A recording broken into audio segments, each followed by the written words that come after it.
नमस्कार दोस्तों, स्वागत है आप सभी लोगों का हमारे इस YouTube channel Rahul Sharma tutorial में। और दोस्तों आज हम पढ़ेंगे राष्ट्रीय पिछड़ा वर्ग आयोग के बारे में, यानी कि national commission for backward class. और जैसा कि हम अभी तक सारे आयोग पढ़ते हुए आए हैं, ये हमारा 12वां लेक्चर है और अभी हमारे 3 और 4 आयोग और बचे हुए हैं, वो भी हम अभी कवर कर लेंगे। ठीक है, उसके बाद जब मैंने आपको बताया मैं एक समराइज वीडियो लेकर के आऊँगा जिसमें जितने भी ये आयोग हैं उन सबको बहुत ही शॉर्ट नोट में तैयार किया जा रहा है, जिससे आपको रिवीजन के टाइम पे बहुत ही हेल्प करने वाले हैं। ठीक है, तो ये आप जब वो आएगा तो आप देख सकते हैं, और ये सारी की सारी जो शॉर्ट नोट्स में तैयार करूंगा वो भी आपको मेरे टेलीग्राम चैनल पे जाकर के मिल जाएंगे, तो आप जाकर के डाउनलोड कर लेना। तो चलिए शुरुआत करता हूँ ज़्यादा समय ना लेते हुए आपका।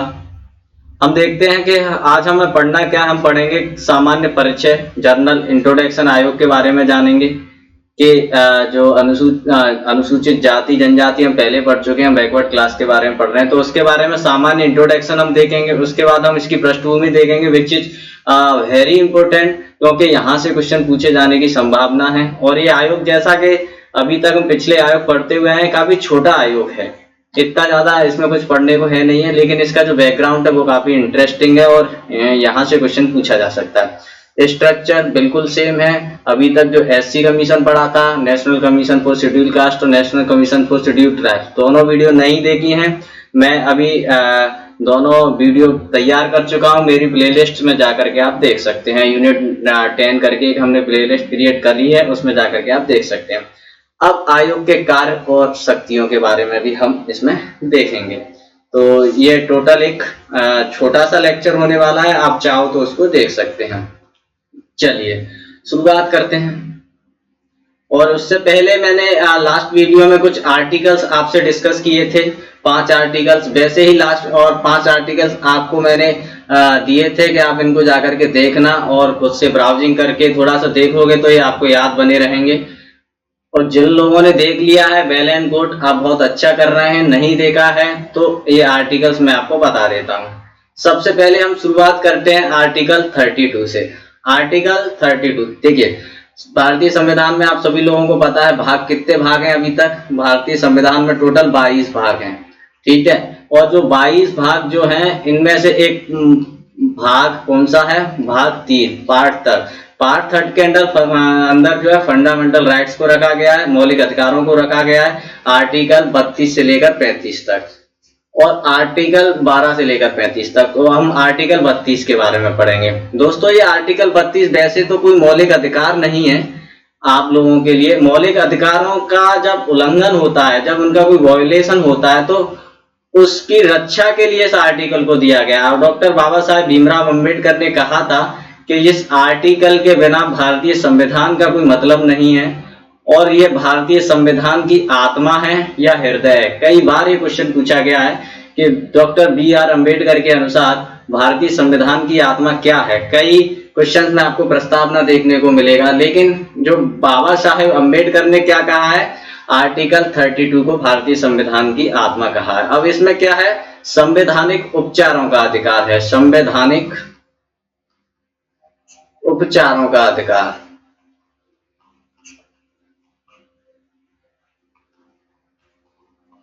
उपचारों का अधिकार का मतलब है constitutional remedies, rights of constitutional remedies.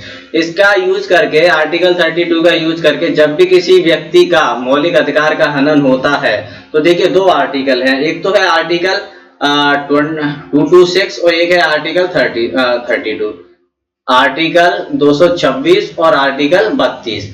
Article 226 क्या होता है? हाई कोर्ट को 5 जो रिट जारी करने का अधिकार देता है, और आर्टिकल 32 क्या है? सुप्रीम कोर्ट को 5 रिट जारी करता है, वो अधिकार देता है। तो जब भी किसी मौलिक अधिकार का उल्लंघन होगा तो आप आर्टिकल 226 के तहत हाई कोर्ट में जा सकते हैं, क्योंकि आप सुप्रीम कोर्ट तो जाएंगे नहीं सीधा कि भैया मेरी जीने का अधिकार है, मौलिक अधिकार है, मैं सीधा सुप्रीम कोर्ट चला गया। नहीं, पहले आप हाई कोर्ट जाओगे। हाई कोर्ट कौन से आर्टिकल के तहत जाओगे? कि ये आर्टिकल है 226 के तहत एक जो हाई कोर्ट है उसको 5 रिट जारी करने का अधिकार दिया गया। वैसे ही आर्टिकल 32 में है 5 रिट जारी करता है। 5 रिट कौन कौन सी होती हैं? अधिकार प्रत्याचा है, बंदी प्रत्यक्षीकरण, परमादेश, उत्प्रेषण, ऐसे करके 5 रिट जारी करता है। और ये कभी होगा तो मैं आर्टिकल 32 पे दोस्तों एक लेक्चर तैयार हो जाएगा, लेकिन आपको बस इतना याद रखना है, आर्टिकल 32 संवैधानिक उपचारों का अधिकार, और इसे भारतीय संविधान की आत्मा भी कहा जाता है। चलिए अब हम देखते हैं आर्टिकल 40 के बारे में। आर्टिकल 40 क्या कहता है दोस्तों, जो राज्य होगा, पॉलिटी की जो लैंग्वेज है, पॉलिटी की लैंग्वेज में राज्य का मतलब एक देश से होता है, पॉलिटी में स्टेट बोला जाता है देश को, ठीक है। तो राज्य क्या होगा, राज्य सदा ये प्रयास करेगा। देखिए आर्टिकल 40 किस में आएगा, पहले तो ये बताइए, संविधान के पार्ट 4 में आएगा, और पार्ट 4 क्या है, डीपीएसपी है। डीपीएसपी का क्या मतलब है, directive principle of state policy, जिसमें आर्टिकल 36 से लेकर 51 तक आते हैं, राज्य की नीति निर्देशक तत्व जिसे हम कहते हैं। और इसमें क्या होता है, इसमें राज्य ये प्रयास करता है हर चीज के लिए। जैसे आर्टिकल अब आप 44 कुछ दिनों बाद चर्चा में बहुत देखोगे, जिसमें क्या है, यूनिफॉर्म समान नागरिक संहिता, यूनिफॉर्म सिविल कोड के बारे में उसमें बताया गया है। तो ऐसे ही आप देखोगे सरकार को ये प्रयास करना चाहिए कि यूनिफॉर्म सिविल कोड लागू करे, आर्टिकल 44 ये कहता है। ऐसे ही आर्टिकल 40 ये कहता है कि राज्य हमेशा ये प्रयास करेगा ग्राम पंचायतों को संगठित करके, ग्राम पंचायत को संगठन का कार्य करेगा और उनको ऐसी शक्तियां प्रदान करेगा जिससे वो स्वायत्त तरीके से एक स्वायत्त इकाई के रूप में कार्य करे, ऐसी शक्तियां उनको प्रदान करेगा। आर्टिकल 40 ये हो गया। अब आर्टिकल 76 के बारे में हम देख लेते हैं। आर्टिकल 76 आर्टिकल 76 दोस्तों महान्यायवादी से रिलेटेड है। महान्यायवादी का मतलब है अटॉर्नी जनरल ऑफ इंडिया। दोस्तों ये मैं अगर आपको सामान्य बोलचाल की भाषा में कहूं तो महान्यायवादी का मतलब एक तरीके से सरकार का वकील। जब भी सरकार सुप्रीम कोर्ट में किसी मुकदमे में खड़ी होती है तो ये सरकार के वकील के तौर पे हमेशा सरकार की तरफ से बात करते हैं। इनकी नियुक्ति कौन करता है, इनकी नियुक्ति की जाती है, इनकी नियुक्ति करते हैं राष्ट्रपति भारत के, ठीक है, राष्ट्रपति के द्वारा। और इनकी योग्यता क्या है, वही योग्यता है जो कि सुप्रीम कोर्ट का न्यायाधीश बनने के लिए जो योग्यता है वही भारत का मान्यवादी बनने के लिए योग्यता होंगी। और इनकी नियुक्ति राष्ट्रपति के द्वारा की जाएगी। ये भारत का वकील होता है, मतलब ये सरकारी वकील आप इसको बोल सकते हैं, जो कि सरकार के लिए हमेशा काम करता है। और दूसरी बात यह है कि ये सदन के यानी कि लोकसभा राज्यसभा की कार्यवाही में हिस्सा ले सकते हैं पहली, लेकिन इनको वोट देने का अधिकार नहीं है, ये आपको याद रखना। इसके बाद आर्टिकल 124 क्या कहता है दोस्तों, तो आर्टिकल 124 कहता है सुप्रीम कोर्ट का प्रावधान है इसमें। सुप्रीम कोर्ट से रिलेटेड आर्टिकल कौन सा है, तो आर्टिकल 124 है। आर्टिकल 124 सुप्रीम कोर्ट से रिलेटेड है, ये आपको याद रखना है। अब सुप्रीम कोर्ट का बेसिकली काम क्या होता है दोस्तों, मौलिक अधिकारों का हनन जो है होने से रोकना एक सुप्रीम कोर्ट का सबसे प्राइम काम आप बोल सकते हो, या प्रायोरिटी वाला काम आप उसको बोल सकते हो। और दूसरा संविधान का इंटरप्रिटेट करना, यानी कि संविधान को बताना कि संविधान में जो लिखा है या कोई भी कानून जब बनाया जाता है तो सुप्रीम कोर्ट ये चेक करता है क्या ये कानून जो है संविधान के हिसाब से बनाया गया है। ये सुप्रीम कोर्ट का एक बेसिक काम होता है। और इसका वर्णन किसमें है, आर्टिकल 124 में है सुप्रीम कोर्ट। अब है आर्टिकल 280 जो है दोस्तों वो है वित्त आयोग के बारे में। वित्त आयोग फाइनेंस कमीशन, जो कि प्रत्येक 5 साल में राष्ट्रपति के द्वारा बनाया जाता है, अपॉइंट करता है। और जो वित्त आयोग है अभी 15वां वित्त आयोग बनाया गया था, जिसके अध्यक्ष NK सिंह है, शायद आप एक बार चेक कर लेना। 15वां वित्त आयोग। इस वित्त आयोग का बेसिकली काम ये होता है कि जो भी सरकार के पास पैसा होता है, जितना भी सरकार के पास पैसा है उसमें केंद्र को कितना पैसा देना है, राज्यों को कितना पैसा देना है, ये इसका एक तरीके से बंटवारे का काम ये करते हैं। तो आर्टिकल 280 में वित्त आयोग का गठन वित्त आयोग के बारे में है। और इसका गठन कौन करता है, तो राष्ट्रपति करता है।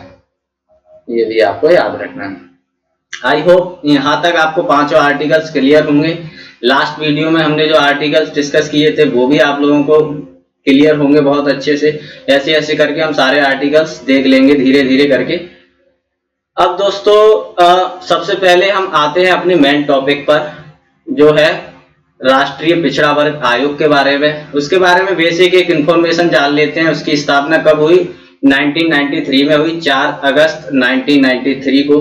अब ये कैसे हुई, क्या हुई, वो हम अभी जान लेंगे। आप बेसिक एक जनरल इंट्रोडक्शन में एक ओवरव्यू आपको दे देता हूं। इसके बाद ये एक संवैधानिक आयोग है। तो क्या ये शुरुआत से ही संवैधानिक आयोग था 1993 से? नहीं, आगे जाकर के देखेंगे कब इसको संवैधानिक दर्जा दिया गया। मुख्यालय इसका नई दिल्ली में है।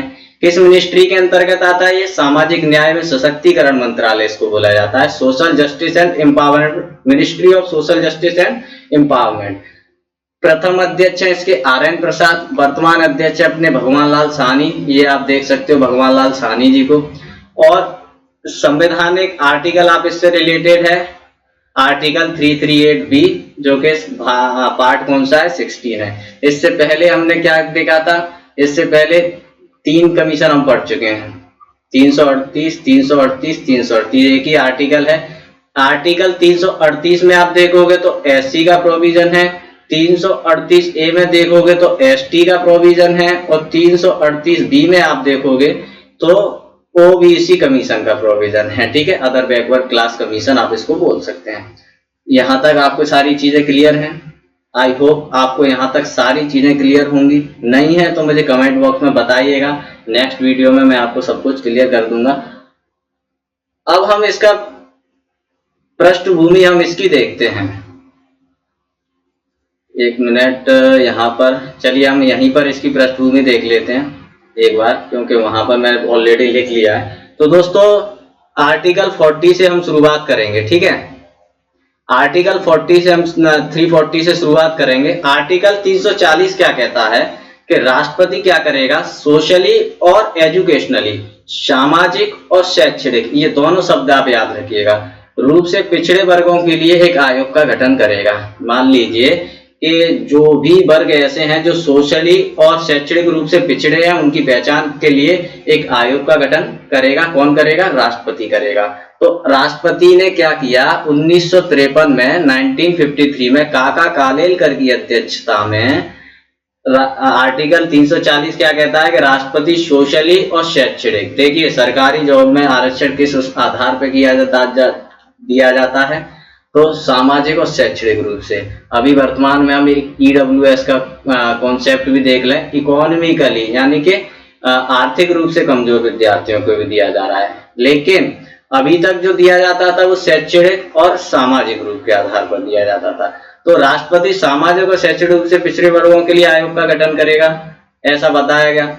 ऐसा आर्टिकल कौन से में? 340 से कहता है। तो राष्ट्रपति ने क्या किया फिर? राष्ट्रपति ने भैया 353 में काका कालेलकर की अध्यक्षता में पहला पिछड़ा वर्ग आयोग बनाया गया।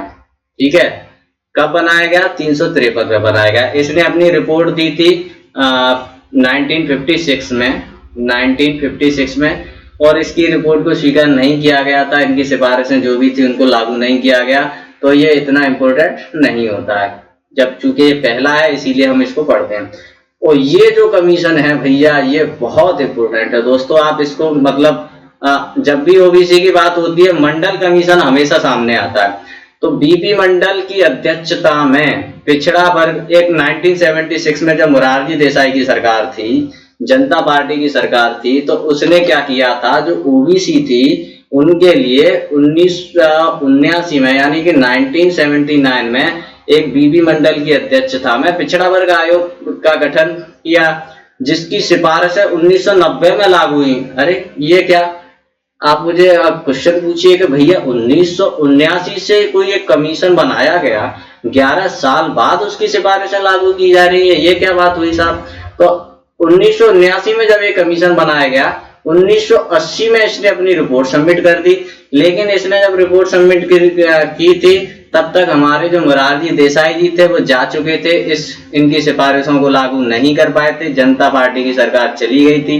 फिर से इंदिरा गांधी आते हैं, राजीव गांधी आते हैं, और राजीव गांधी के बाद फिर से जब एक बार जो है विश्वनाथ प्रताप सिंह की सरकार आती है, विश्वनाथ प्रताप सिंह की संयुक्त मोर्चा की जब सरकार बनती है, तो उनको इसमें एक बहुत बड़ा वोट बैंक नजर आता है ओबीसी में, क्योंकि उस समय अगर ये बीबी मंडल में क्या हुआ था दोस्तों, चलिए मैं आपको थोड़ा सा यहाँ पे बता देता हूँ।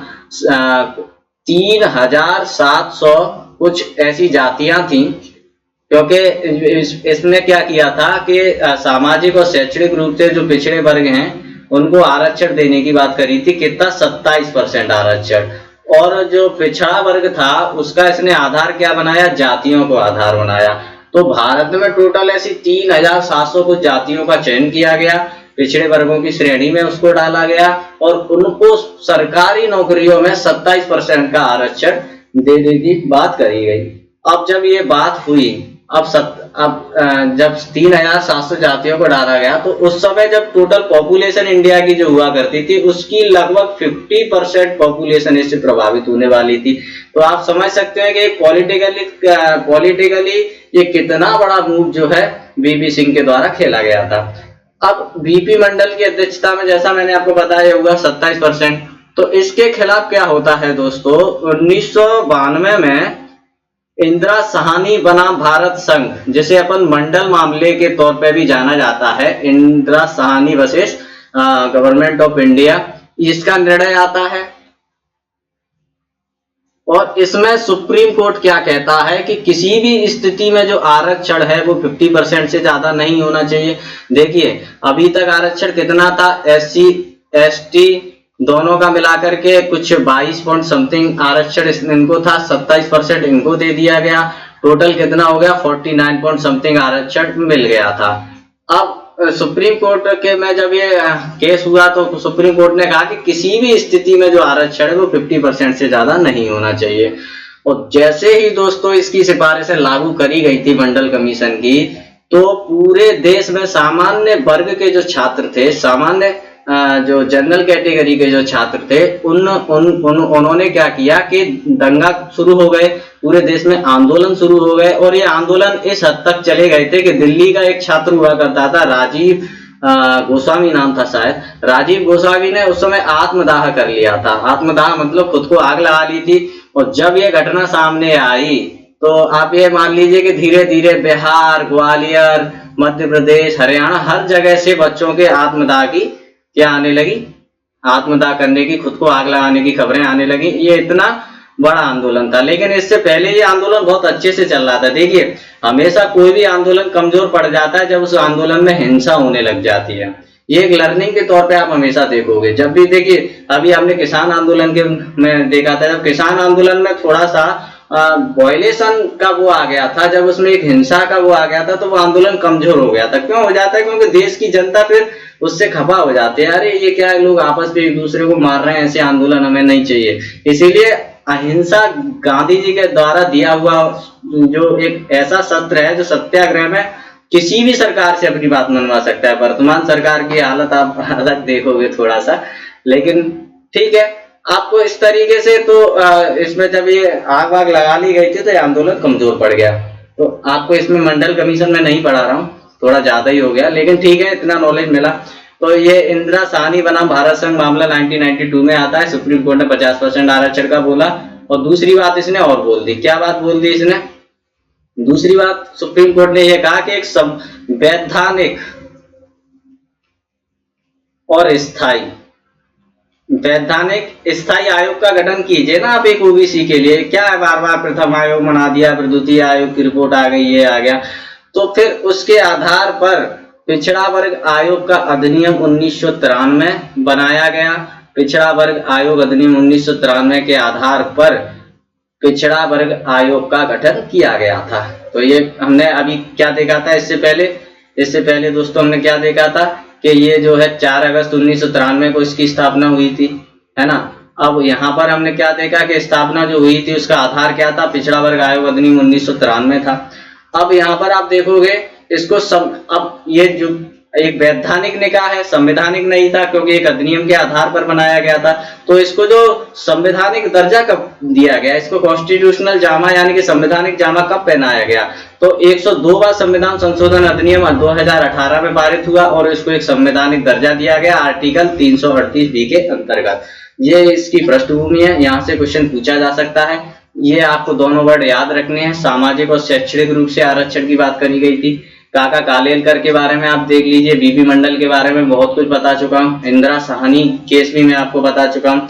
एक क्वेश्चन और यहाँ पर बच्चों को बड़ा कंफ्यूजन होता है, कई जगह आप देखोगे कि आर्टिकल यहाँ पर क्या है, 102वां संविधान संशोधन अधिनियम है और 123वां भी आप ओबीसी से रिलेटेड दोगे।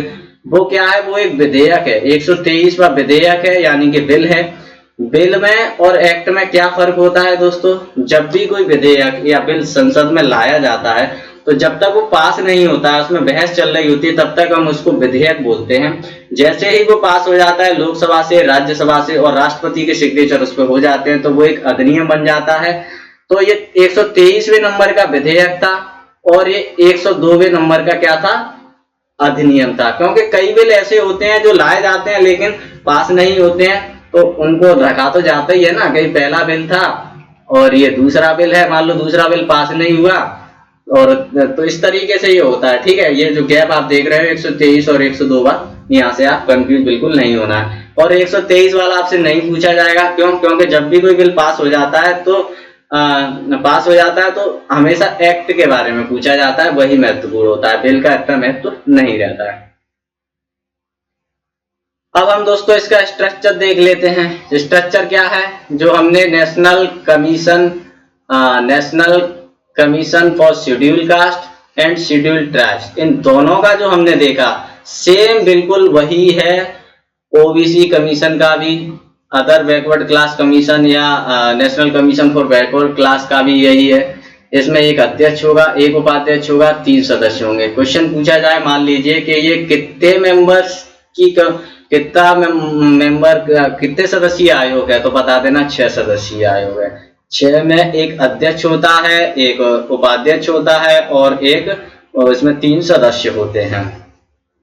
ठीक है, 3 4 5 सॉरी 5 सदस्यीय आयोग है, माफ कीजिएगा, 3 4 5 है ना, 5 सदस्यीय आयोग है। और इनकी जो नियुक्ति करेगा वो राष्ट्रपति करेगा। इनका कार्यकाल कौन निर्धारित करेगा? तो राष्ट्रपति निर्धारित करेगा। इनकी सेवा शर्तें भी राष्ट्रपति निर्धारित करेगा। ठीक है, सब कुछ इसमें राष्ट्रपति निर्धारित करेगा, जैसा हमने अभी पिछले 2 आयोगों में पढ़ा है। अब कार्यकाल इनका कितना है? 3 वर्ष का होगा, मैक्सिमम 2 बार इनको अपॉइंट किया जा सकता है। आयोग के कार्य एवं शक्तियों के बारे में हम देख लेते हैं। ये दोस्तों प्रीलिम्स के हिसाब से इतने ज्यादा इंपॉर्टेंट होते नहीं है, क्योंकि मेंस में आपसे हो सकता है ये पूछ लिया जाए कि ओबीसी कमीशन के या national commission for backward class के क्या क्या फंक्शन और पावर है, उनके बारे में आप लिखिए, कोई 5 या कोई 10 या उस हिसाब से, तो वहां पे पूछा जा सकता है। लेकिन अब इसका कार्य क्या होगा, आप सभी लोगों को पता है कि जो भी जातियां होंगी पिछड़े वर्ग वाली, पिछड़े वर्ग जितने भी होंगे जो सामाजिक और शैक्षणिक रूप से हैं, उनके हितों का अगर कहीं उल्लंघन हो रहा है तो उस मामले की जांच पड़ताल करना और उनके लिए आवश्यक सुरक्षा उपाय करना, ये इनका काम होगा।